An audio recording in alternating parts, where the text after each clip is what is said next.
Hello everyone, welcome to I plus.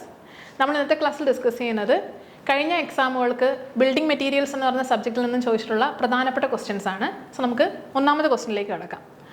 The quantity of 1 bag of cement, ഒരു bag സിമെൻറ്റിൻ്റെ quantity എന്ന് വെച്ചാൽ volume. Okay, എത്ര metre cube ആണ് ഒരു ബാഗ് സിമെൻറ്റ്? ഒരു ബാഗ് സിമെൻറ്റ് നമുക്കറിയാം 50 കിലോഗ്രാം ആണല്ലേ. ആ ക്വസ്റ്റ്യനും ചോദിക്കാൻ സാധ്യതയുള്ളതാണ്. ഓക്കെ, 1 ബാഗ് സിമെൻറ്റ് എന്ന് പറയുന്നത് 50 കിലോഗ്രാം ആണ്. 50 കിലോഗ്രാം അല്ലെങ്കിൽ ആ ഒരു സിമെൻറ്റിൻ്റെ വോളിയത്തിൽ നമ്മൾ പറയുവാണെങ്കിൽ എത്ര മീറ്റർ ക്യൂബ് വോളിയമാണ്? ഓക്കെ, നമ്മൾ വളരെ ഫെമിലിയർ ആയിട്ടുള്ള അല്ലെങ്കിൽ എപ്പോഴും ചോദിക്കാറുള്ള ഒരു ക്വസ്റ്റ്യൻ ആണിത്. ഒരു മീറ്റർ ക്യൂബ് മീൻസ് ഒരു ബാഗ് എന്ന് പറയുന്നത് 0.035 മീറ്റർ ക്യൂബ് ആയിരിക്കും. ഓക്കെ, അടുത്ത question. The carbon content of steel is, സ്റ്റീലിൽ എത്ര ശതമാനം അല്ലെങ്കിൽ എത്ര പെർസെൻറ്റേജ് ആണ് കാർബണിൻ്റെ കണ്ടന്റ്? നമുക്കറിയാം അയണിൻ്റെ അകത്ത് കാർബണും കൂടി ചേരുമ്പോഴത്തേനുമാണ്, അയൺ പ്ലസ് കാർബൺ ആണ് സ്റ്റീൽ, അതും ചോദിക്കാം. Okay, so iron plus carbon ആണ് സ്റ്റീൽ എന്ന് പറയുന്നത്. അപ്പം കാർബൺ ആണ് സ്റ്റീലിന് ഡക്റ്റൈൽ നേച്ചർ പ്രൊവൈഡ് ചെയ്യുന്നത്.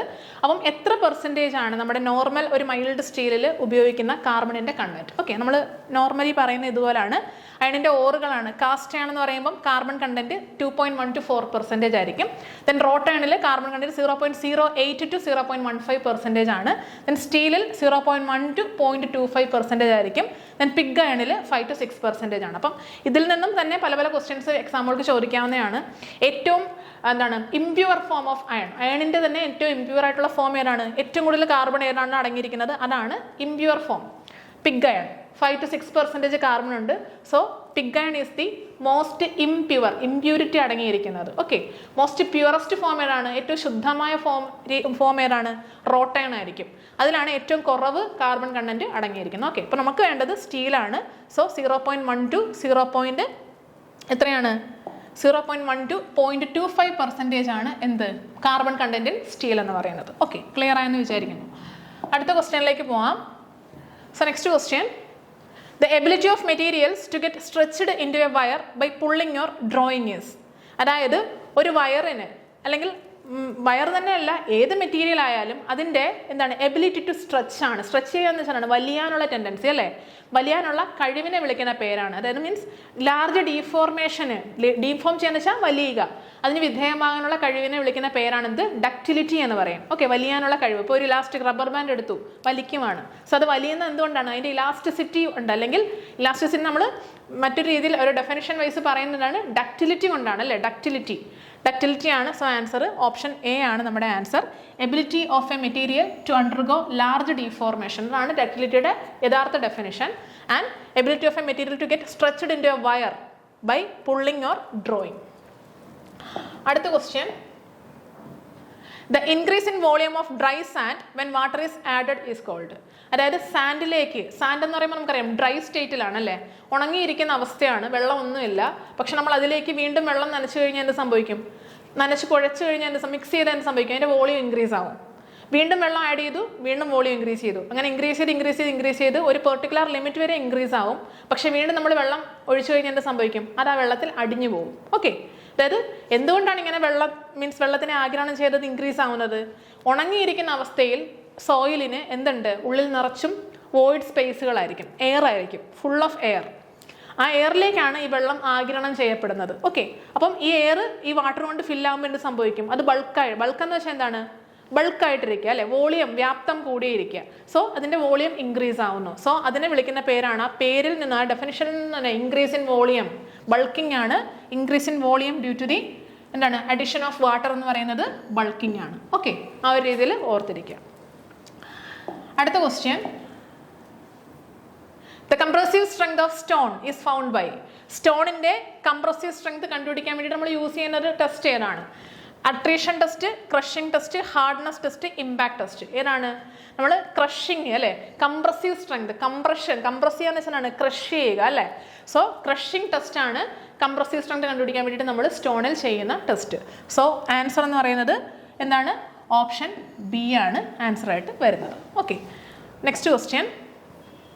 The slump height of concrete for canal lining. നമ്മുടെ മിക്കവാറും എല്ലാ എക്സാമുകൾക്കും തന്നെ ഈ ഒരു ഭാഗത്തു നിന്നും ക്വസ്റ്റ്യൻസ് വരാറുള്ളതാണ്. സോ നല്ല ഇതുപോലെ നോക്കിയിട്ട് പോവുക ഈ സ്ലംബിൻ്റെ വാല്യൂസ് എല്ലാം തന്നെ. സോ ഞാൻ ഒരു ടേബിൾ കാണിച്ചേക്കാം, ഈ വാല്യൂസ് എല്ലാം നോക്കിയിട്ട് പോകണം, കാരണം മിക്കവാറും എല്ലാ എക്സാമുകൾക്കും ചോദിക്കാറുള്ളതാണ്. സോ പേയ്മെൻറ്റ് ആണെങ്കിൽ, പേയ്മെൻറ്റ് കൺസ്ട്രക്ഷൻ ആണെങ്കിൽ സ്ലംബിൻ്റെ വാല്യൂ 20 to 40 ആണ്. Then concrete for kerb, parapet, pier, slab, walls 40 to 50. Then canal lining 70 to 80. Then normal RCC 80 to 150. Then mass concrete 20 to 50. Concrete to be vibrated 10 to 25. എല്ലാം MM-ലുള്ള values ആണ്. എപ്പോഴും നമ്മുടെ എക്സാമുകൾക്ക് repeated ആയിട്ട് ചോദിക്കുന്ന കുറച്ച് വാല്യൂസ് ഞാൻ ഒന്ന് പറഞ്ഞേക്കാം. സോ ഒന്ന് മാസ് കോൺക്രീറ്റ്, ഇത് എപ്പോഴും ചോദിക്കാറുള്ളതാണ്. ഓക്കെ. പിന്നീട് വരുന്നത് നോർമൽ RCC കൺസ്ട്രക്ഷൻ, അതും ചോദിക്കാറുള്ളതാണ്.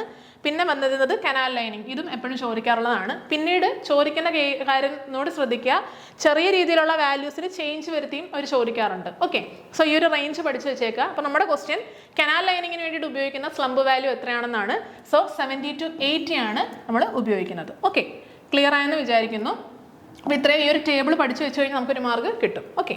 സോ 70 to 80 ആണ് നമ്മുടെ എന്ത് ഓപ്ഷൻ ബി ആണ് കറക്റ്റ് ആയിട്ടുള്ളത്. Okay, 70 to 80. അടുത്ത ക്വസ്റ്റ്യനിലേക്ക് പോവാം. Which of the following constituents imparts the uniform shape to the brick? ബ്രിക്കിന് യൂണിഫോം ഷേപ്പ് കൊടുക്കുന്നത് ഏത് കോൺസ്റ്റുവൻ്റ് ആണ്? ബ്രിക്കിൽ ഒരുപാട് കോൺസ്റ്റുവൻ്റ് ഉണ്ട് അല്ലേ? Lime, silica, alumina, iron oxide, magnesium, ഒരുപാടുണ്ട്. അപ്പോൾ അതുപോലെ നമ്മുടെ സിമെൻറ്റിലും സെയിം കോൺസ്റ്റുവൻസ് തന്നെയാണ്, പക്ഷേ രണ്ടിലും എന്താണ് വ്യത്യാസം? പ്രൊപ്പോർഷൻസിലുള്ള വ്യത്യാസമാണ്. അപ്പം നമ്മുടെ ഈ ഒരു ബ്രിക്കിൽ ഏറ്റവും കൂടുതൽ അടങ്ങിയിരിക്കുന്ന കണ്ടന്റ് ഏതാണ്? സിലിക്കയാണ് അല്ലേ? സോ സിലിക്കയാണ് ബ്രിക്കിന് യൂണിഫോം ഷേപ്പ് പ്രൊവൈഡ് ചെയ്യുന്നത്. ഷേപ്പിൻ്റെ എസ്സും സിലിക്കയും കൂടി വെച്ചിട്ട് ഒരു ലിങ്ക് വെച്ചിട്ട് പഠിക്കുക. Okay, SS. സോ സിലിക്കയാണ് എന്ത് നമ്മുടെ ബ്രിക്കിന് യൂണിഫോം ഷേപ്പ് പ്രൊവൈഡ് ചെയ്യുന്നത് സിലിക്കയായിരിക്കും. അടുത്ത question, how much yield stress does a twisted bar have more than an ordinary mild steel bar? Ordinary mild steel bar എന്ന് വെച്ചാൽ, ഓർഡിനറി മൈൽഡ് സ്റ്റീൽ ബാറിനെ നമ്മൾ വിളിക്കുന്ന വേറൊരു പേരാണ് പ്ലെയിൻ ബാറുകൾ. ഓക്കെ, പ്ലെയിൻ ബാർസ് എന്നാണ് വിളിക്കുന്നത്. പ്ലെയിൻ ബാർസ് എന്ന് വെച്ചാൽ എന്താണ്? അതിൻ്റെ സർഫസിൽ യാതൊരു വിധത്തിലുള്ള ഇംപ്രഷൻസോ കൊറിഗേഷൻസോ ഒന്നുമില്ല. ഓക്കെ, ജസ്റ്റ് പ്ലെയിൻ ആയിട്ടിരിക്കുക. അങ്ങനത്തെ ബാറുകൾ, അങ്ങനത്തെ കമ്പികളെ വിളിക്കുന്ന പേരാണ് മൈൽഡ് സ്റ്റീൽ ബാർ എന്ന് പറയുന്നത്, അല്ലെങ്കിൽ പ്ലെയിൻ ബാർസ്. അപ്പോൾ ഈ മൈൽഡ് സ്റ്റീൽ ബാർ, അതുപോലെ തന്നെ ട്വിസ്റ്റഡ് ബാർ എന്ന് വെച്ചാൽ എന്താണ്? അതായത് ഒരു ബാർ ഉണ്ടെങ്കിൽ ആ ബാറിന് ഇതുപോലെയുള്ള കൊറിഗേഷൻസ്, ഓക്കെ, ഇങ്ങനെയൊക്കെ ഉള്ള ബാറുകൾ നിങ്ങൾ കൺസ്ട്രക്ഷൻ സൈറ്റുകളിലൊക്കെ നോക്കിക്കഴിഞ്ഞാൽ അറിയാൻ പറ്റും. മീൻസ് പ്ലെയിൻ അല്ലാത്ത ബാറുകളും ഉപയോഗിക്കാറുണ്ട്. നമ്മൾ കൂടുതലായിട്ട് ഉപയോഗിക്കാറുള്ളത് ഈ ട്വിസ്റ്റഡ് ബാറുകളൊക്കെ ആയിരിക്കും. കാരണം എന്താണ്? ഇതിനേക്കാളും പ്ലെയിൻ ബാറിനേക്കാൾ സ്ട്രെങ്ത് കൂടുതലാണ് ട്വിസ്റ്റഡ് ബാറിന്. ഓക്കെ, കാരണം എന്താണ്? ഒരു ബോണ്ട്, കോൺക്രീറ്റും സ്റ്റീലും തമ്മിലുള്ള, നമ്മൾ ഉപയോഗിക്കുന്ന കമ്പികളും തമ്മിലുള്ള ഒരു ബോണ്ട് കൂട്ടുന്നു. എന്ത്? ഈ ഒരു ഗ്രിപ്പ്. ഓക്കെ, ഫ്രിക്ഷൻ മൂലമോ എന്ത് മൂലമായാലും ആ ഒരു ബോണ്ട് കൂട്ടുകയാണ് ചെയ്യുന്നത്. സോ ട്വിസ്റ്റഡ് ബാറിന് സ്ട്രെങ്ത് കൂടുതലാണ്. പക്ഷെ നമ്മുടെ ക്വസ്റ്റ്യൻ എന്താണ്? How much yield stress does A twisted bar have more? എന്തുമാത്രം കൂടുതൽ അല്ലേ? സോ പ്ലെയിൻ ബാറിന്റെ ഈൽഡ് സ്ട്രെസ് എന്ന് പറയുന്നത് 250 Nm/mm² ആണ്. Okay, 250 Nm. അതേസമയം ട്വിസ്റ്റഡ് ബാറിനെന്ന് വെച്ചാൽ 415 500 ഒക്കെ ആവാം. സോ ഏകദേശം ഒരു 50% ആണ് കൂടുതലായിട്ട് വരുന്നത്. ഓക്കെ, ക്ലിയർ ആയെന്ന് വിചാരിക്കുന്നു. അപ്പോൾ അടുത്ത ക്വസ്റ്റ്യനിലേക്ക് പോവാം.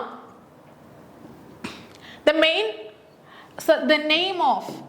name of burning zone of blast furnace. Blast ഫർണസിലെ ബേണിംഗ് സോണിനെ വിളിക്കുന്ന പേരെന്താണ്? ഓക്കെ, ബ്ലാസ്റ്റ് ഫർണസിലെ ബേണിംഗ് സോണിനെ വിളിക്കുന്ന പേര് ബോഷ് എന്നാണ്. ഇപ്പോൾ ലേറ്റസ്റ്റ് ആയിട്ട് ഉള്ള ഒരു എക്സാമിന് ചോദിച്ച ക്വസ്റ്റ്യൻ ആണിത്. ബ്ലാസ്റ്റ് ഫർണസിലെ ബേണിംഗ് സോണിന്റെ പേരെന്താണ്? ബോഷ് എന്നാണ് നമ്മൾ വിളിക്കാറുള്ളത്. ഓക്കെ, അടുത്ത ക്വസ്റ്റ്യൻ, അടുത്ത 10ാമത്തെ ക്വസ്റ്റ്യനിലേക്ക് കിടക്കാം. This test which is conducted to find out the workability of stiff concrete mix having very low workability. അതായത് ലോ വർക്കബിലിറ്റി ഉള്ള കോൺക്രീറ്റ് മിക്സിന് വേണ്ടിയിട്ട് നമ്മൾ ഉപയോഗിക്കുന്ന വർക്കബിലിറ്റി ടെസ്റ്റ് ഏതാണ്? വർക്കബിലിറ്റി ടെസ്റ്റുകൾ പലതരത്തിലുണ്ട്. സ്ലം ടെസ്റ്റ് ഉണ്ട്, ഫ്ലോ ടെസ്റ്റ് ഉണ്ട്, കോമ്പാക്ഷൻ ഫാക്ടർ ടെസ്റ്റ് ഉണ്ട് അല്ലേ, VB ടെസ്റ്റ് ഉണ്ട്, എല്ലാം ഉണ്ട്. സോ ഇതിൽ തന്നെ പല രീതിയിലാണ് നമ്മൾ മെഷർമെന്റ്സ് എടുക്കാറുള്ളതും. സോ VB ടെസ്റ്റ് എന്ന് പറയുമ്പോൾ നമുക്കറിയാം സെക്കൻഡ്സിലാണ്. എത്ര സമയം എടുത്തു, എന്താണ് റീമോൾഡിങ്ങിന് വേണ്ടിയിട്ട് എത്ര സമയം എടുത്തു, അതായത് ഒരു ഷേപ്പിൽ നിന്നും വേറെ ഷേപ്പിലേക്ക് മാറാൻ വേണ്ടിയിട്ട് എത്ര സമയം കൊണ്ടാണ് മാറിയത്. അതുപോലെ സ്ലം ടെസ്റ്റ് ഒക്കെ ആണെങ്കിൽ നമ്മൾ എങ്ങനെ എടുക്കുന്നത്?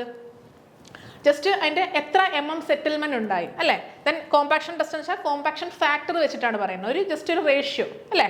അപ്പം ഈ ഒരു രീതിയിൽ വെരി ലോ വർക്കബിലിറ്റിയിലുള്ള എന്താണ് സ്റ്റിഫ് കോൺക്രീറ്റിന്റെ വർക്കബിലിറ്റി എങ്ങനെയാണ് നമ്മൾ കണ്ടുപിടിക്കുക? നമ്മൾ കണ്ടുപിടിക്കാനായിട്ട് ഉപയോഗിക്കുന്ന മെത്തേഡ് VB ടെസ്റ്റ് ആണ്. ആൻഡ് ഇതാണ് നമ്മുടെ നോർമൽ ആയിട്ടുള്ള റേഞ്ച്. നിങ്ങൾക്ക് ഈ ഒരു ടേബിളും കൂടി പഠിച്ചു വെച്ച് കഴിഞ്ഞാൽ ഒരു മാർക്ക് കൂടി കിട്ടുന്നതായിരിക്കും. സോ നോക്കുക, നമ്മുടെ സ്ലം ടെസ്റ്റിൻ്റെ വാല്യൂസിൻ്റെ റേഞ്ച് ഈ ഒരു റേഞ്ച് ആയിരിക്കണം. ദെൻ കോമ്പാക്ഷൻ ഫാക്ടർ ടെസ്റ്റിൻ്റെ റേഞ്ച് ആണിത്. ദെൻ VB ടെസ്റ്റിൻ്റെ റേഞ്ച് ആണ് അത്. ഓക്കെ, ഈ ഒരു വാല്യൂസും കൂടി ജസ്റ്റ് ഒന്ന് നോക്കി വെച്ചേക്കാം. സോ നമ്മുടെ ആൻസർ വരുന്നത് ഇതാണ്. ആൻസർ വരുന്നത് VB ടെസ്റ്റ് ആണ്. സോ നിങ്ങൾക്ക് ഇത്രയും കാര്യങ്ങൾ ക്ലിയർ ആയി യൂസ്ഫുൾ ആയെന്ന് വിചാരിക്കുന്നു. സോ നമുക്ക് കുറച്ച് ക്വസ്റ്റ്യൻസും കൂടി ഉണ്ട്, നമുക്ക് നെക്സ്റ്റ് ക്ലാസ്സിൽ ഡിസ്കസ് ചെയ്യാം. Thank you.